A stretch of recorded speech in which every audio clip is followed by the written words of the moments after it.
South India shopping mall, the wedding మంత్ర, సరికొత్త wedding collection, south India shopping mall.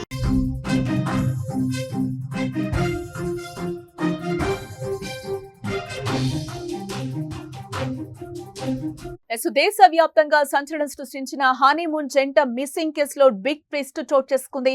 భార్య అసలు నిందితురాలుగా తేలిపోయింది. కిరాయి హంతకులతో భర్తను హత్య చేయించి నాటకాలాడిందిమే.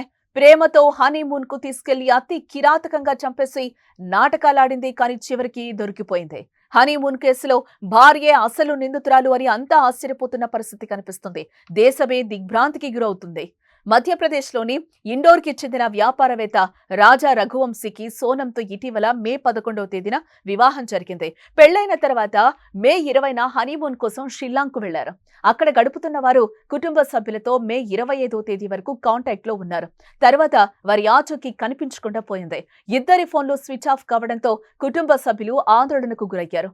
అనంతరం పోలీసులను ఆశ్రయించారు. అయితే పోలీసులు విచారణ సాగుతూ ఉండగానే అదృశ్యమైన 11 రోజుల తర్వాత అంటే జూన్ 2వ తేదీన రఘువంశీ మృతదేహాన్ని సోహ్రాలోని ఓ జలపాతం సమీపంలో లోతైన లోయలో గుర్తించడం జరిగింది.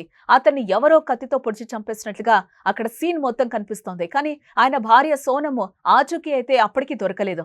దీంతో సోనంను కిడ్నాప్ చేసి రఘువంశీని చంపేశారనే అనుమానాలు కూడా వ్యక్తమైన పరిస్థితి కనిపిస్తుంది. ఈ అనుమానం ఎందుకు వ్యక్తమైందంటే అక్కడ అలాంటి ముఠాలు ఉంటాయి కాబట్టి గతంలో కూడా కొంతమందికి ఇలాంటివి జరిగాయని చెప్పి కూడా పోలీసులు ఒకానొక సందర్భంలో చెప్పిన పరిస్థితి కనిపిస్తుంది.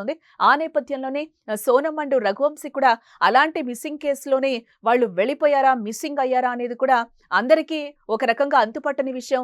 తర్వాత ఫ్యామిలీ పర్సన్స్ వచ్చి కూడా వాళ్ళకి పోలీసులకి రిపోర్ట్ చేసిన తర్వాత అందరం వెతకడం స్టార్ట్ చేశారు. ఆ వెతికిన నేపథ్యంలోనే రఘువంశీ మృతదేహం ఒక లోతైన లోయలో పడి ఉండడం అయితే అక్కడ గమనించడం జరిగింది. ఇదంతా కూడా భార్య చేసింది, అక్కడ సుపారీ ఇచ్చి భర్తను చంపించింది అని అనుమానాలైతే పోలీసులు వ్యక్తం చేస్తున్న పరిస్థితి కనిపిస్తుంది. ఇప్పుడు పోలీసుల అదుపులోనే సోనం ఉన్నట్లుగా కూడా తెలుస్తోంది. ఈ కేసులో మరిన్ని విచారణ జరిగి మరిన్ని బయటకు వచ్చే అవకాశాలైతే మరిన్ని అంశాలు బయటకు రావాల్సిన అవసరం అయితే ఉందని కూడా పోలీసులు చెప్తున్న పరిస్థితి కనిపిస్తుంది. సోనం ఎక్కడా అని అంతా కూడా ఆ టైంలో ఆందోళన చెందారు.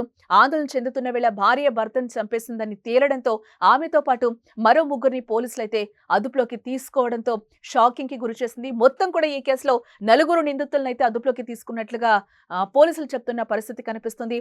ఇంకా సోనం విచారణలో ఎలాంటి విషయాలు వెలుగులోకి వస్తాయో కూడా చూడాల్సిన అంశం.